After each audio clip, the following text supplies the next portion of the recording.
dalam alur ceritanya. Halo Sobat Noba, melanjutkan cerita dari episode sebelumnya ya. Semoga kalian suka.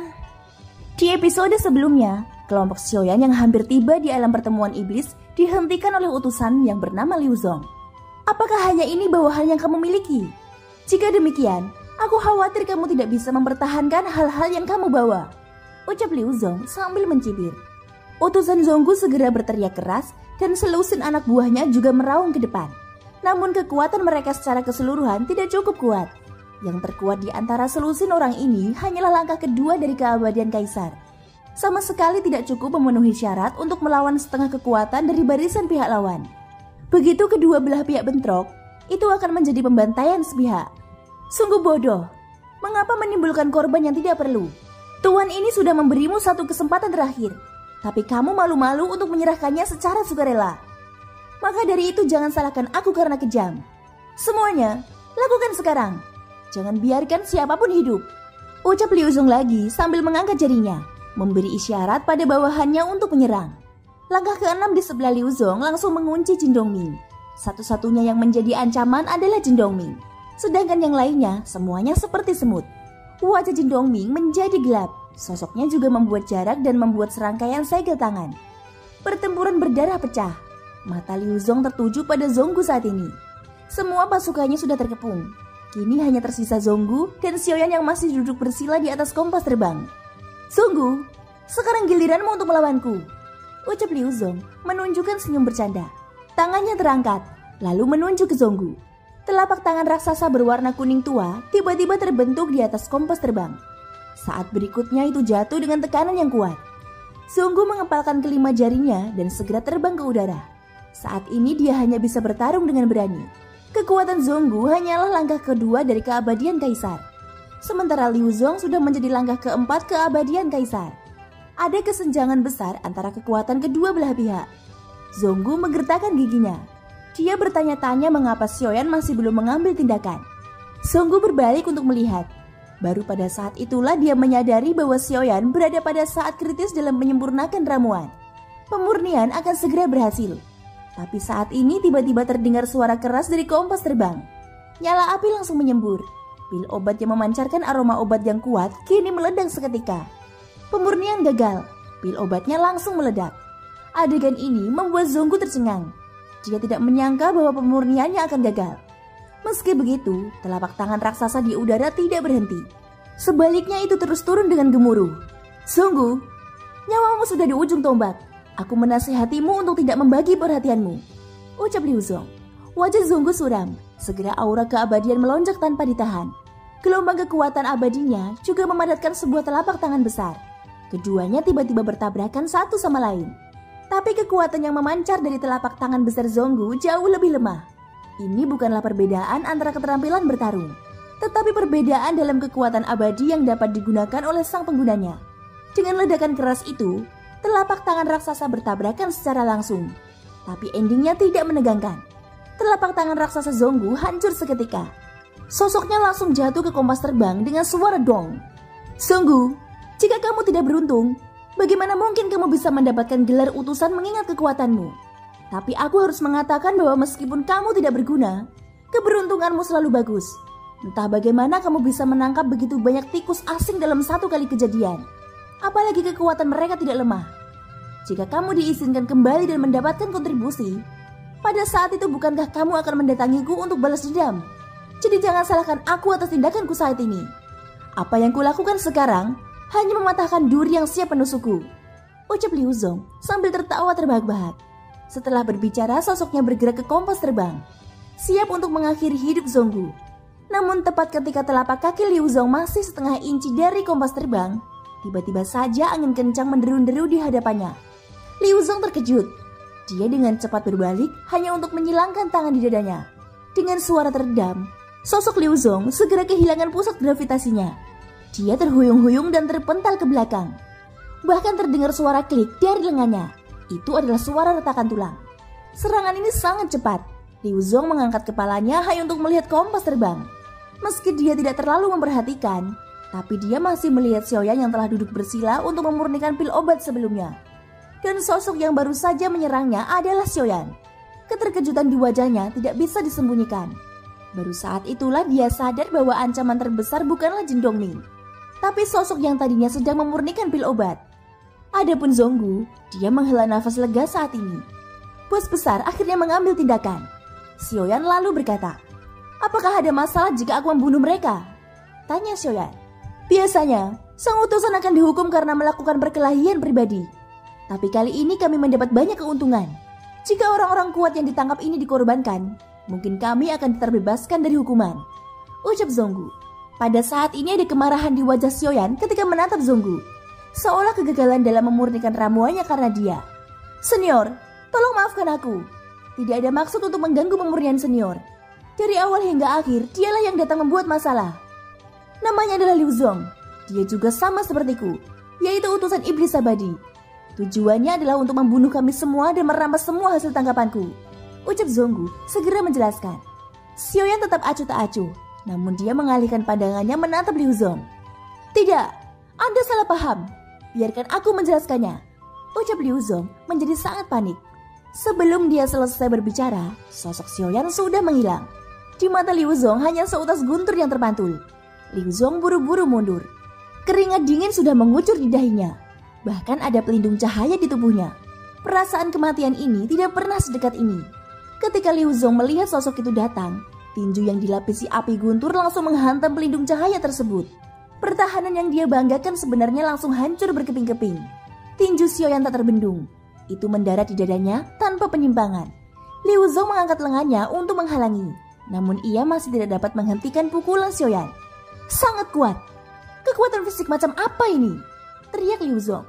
Dengan suara teredam, tubuh Liu Zong melesat ke belakang membentuk garis putih. Butuh waktu lama sebelum dia bisa menstabilkan sosoknya. Tangannya patah dan dadanya cekung. Darah segar meluap dari mulutnya.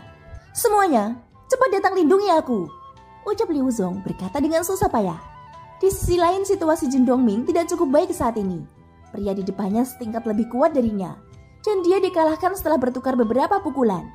Namun ketika pria itu hendak membunuhnya, dia mendengar panggilan mendesak dari Liu Zong. Pria kuat di langkah ke-6 itu menoleh dan segera bergegas menuju Xiaoyan dengan sangat cepat. Tapi saat dia terbang ke udara, tiba-tiba sesosok muncul keluar dari bayangan Xiaoyan. "Berani mengganggu pemurnianku, maka kamu harus membayarnya dengan nyawamu," ucap Xiaoyan mendengus dingin. Pria kuat di langkah ke-6 itu langsung terkejut. Ancaman kematian yang kuat memberitahunya bahwa dia tidak bisa menangkap pukulan Yuan Shen. Dia secara naluriah memilih untuk menghindarinya. Nyawa Liu Zong berada dalam bahaya besar saat ini. Tentu dia sangat marah ketika melihatnya. "Brengsek, kamu masih belum melindungiku. Jika aku mati, kalian semua akan mati," teriak Liu Zong. Sungguh berisik. Suara dingin Xiaoyan terdengar di telinganya. Saat berikutnya pukulan lain mengenai dadanya yang cekung. Liu Zong hanya merasakan panas yang ekstrim di dadanya. Ketika dia menundukkan kepalanya, dia melihat tangan api sudah menembus dadanya. Adapun jantungnya, itu juga berubah menjadi potongan daging yang tak terhitung jumlahnya dalam pukulan ini. Kekuatan abadi berlalu dengan cepat, dan Xiaoyan tidak akan memberi Liu Zong sedikit pun kesempatan untuk pulih. 5 jarinya tiba-tiba muncul menangkap kepalanya. Hati Liu Zong menegang, matanya dipenuhi ketakutan. Dia bahkan tidak tahu apa yang terjadi ketika pandangannya tiba-tiba berbalik arah. Zonggu di kejauhan menyaksikan bagaimana kepala Liu Zong terpenggak. Adegan ini sangat menakutkan. Membunuh keabadian kaisar dengan cara seperti semut. Xiaoyan menjentikan jarinya. Nyala api terbang keluar dan membungkus seluruh tubuh Liu Zong. Hanya dalam sekejap mata, tubuhnya meleleh dengan cepat. Zonggu tidak bisa menahan diri untuk tidak menelan ludahnya. Dia tidak bisa melihat kekuatan Xiaoyan. Untuk Zonggu di langkah kedua, dia merasa bahwa Xiaoyan pastilah keabadian dewa yang menyembunyikan kekuatannya. Bahkan tidak perlu setengah batang dupa untuk membunuh Liu Zong di langkah keempat. Begitu kuat hingga terasa menyesakan. Pada saat ini jiwa Liu Zong akhirnya keluar dari tubuhnya yang dilebur oleh api. Pada saat yang sama sosok kecil dengan paras menyeramkan muncul dari bayangan Xiaoyan. Sosok itu membuka mulutnya, kemudian melahap jiwa Liu Zong. Ini adalah dunia iblis kuno. Sudah saatnya meningkatkan kekuatan klon pemakan jiwa, gumam Xiaoyan. Jelas sosok yang menelan jiwa tidak lain adalah klon pemakan jiwa Xiaoyan yang telah lama disembunyikan. Seringkali Xiaoyan melupakan keberadaannya. Itu karena klon pemakan jiwa membutuhkan banyak jiwa untuk budidaya. Baik itu musuh atau tidak, Xiaoyan tidak mau menelan jiwa orang-orang dari dunia sensi. Yang baik dan yang jahat akan selalu berinkarnasi. Xiaoyan tidak ingin menghancurkan reinkarnasi makhluk sensi. Itu karena berlalunya waktu, sensi mungkin akan melahirkan orang-orang yang lebih kuat. Sekarang, Xiaoyan berada di dunia iblis kuno, jadi dia tidak perlu khawatir untuk menggunakan klon pemakan jiwa. Kekuatan klon pemakan jiwa sudah cukup sebelumnya. Sekarang bisa lebih ditingkatkan. Jiwa yang tertelan tidak akan terhapus. Xiaoyan bahkan dapat melacak jiwanya melalui klon pemakan jiwa dan bisa mengetahui beberapa informasi lebih spesifik. Tapi Xiaoyan tidak melakukan ini. Dia sekarang sangat dekat dengan alam pertemuan iblis. Melacak jiwa pasti akan merusak fundamentalnya. Dan jika pakar kuat dari alam pertemuan iblis cukup berhati-hati, dia mungkin ditemukan dan dikunci. Sebagai utusan iblis abadi, esensi jiwanya mungkin terkait erat dengan mereka. Oleh karena itu, Xiaoyan harus berhati-hati dalam setiap langkah yang diambilnya. Belum terlambat untuk mencari tahu situasinya. Pada saat ini setelah tubuh Liu Zong habis dibakar, cahaya terang menyapu ke telapak tangan Xiaoyan.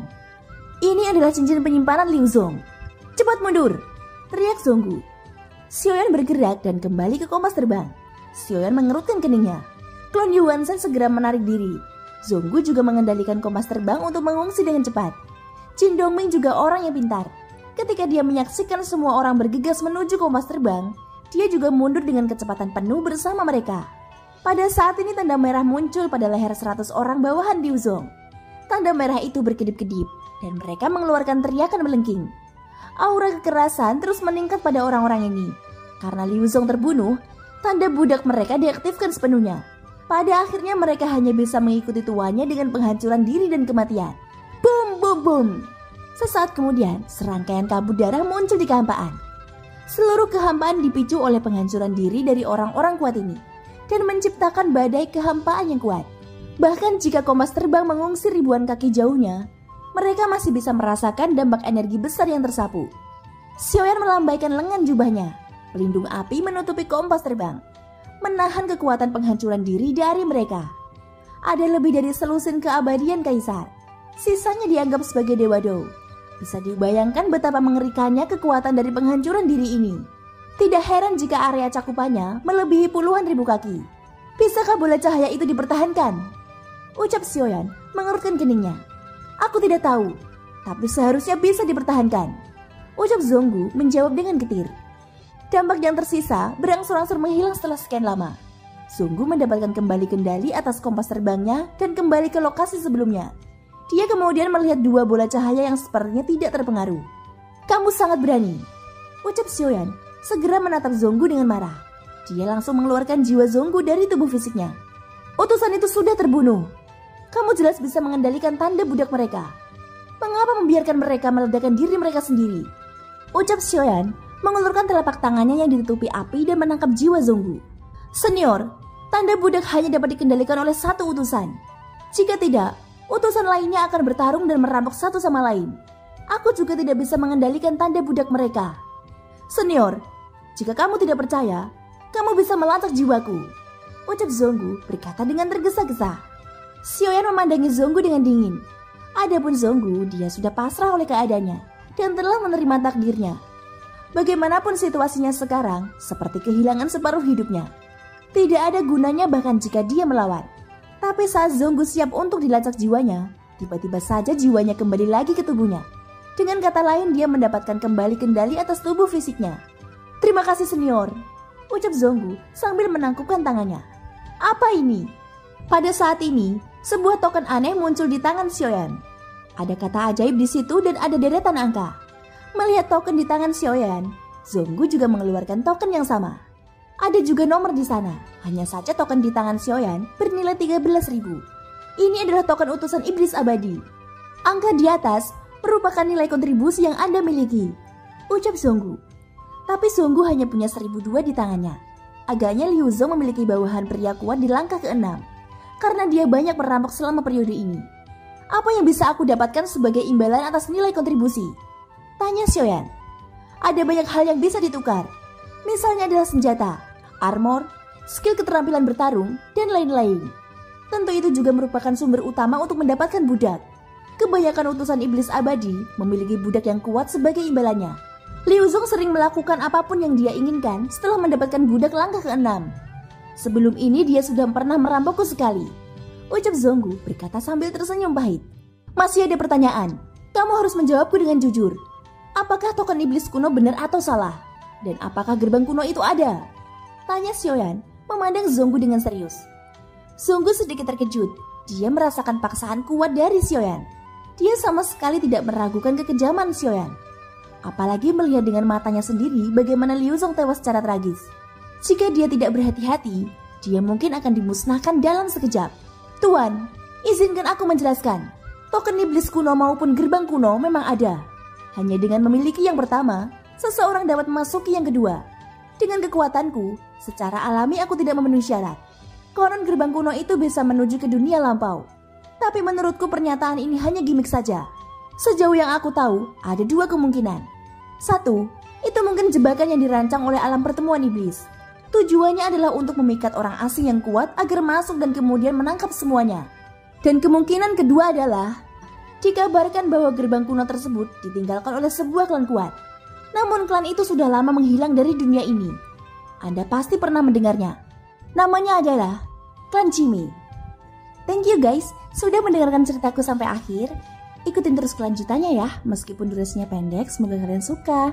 Sampai jumpa dan bye-bye.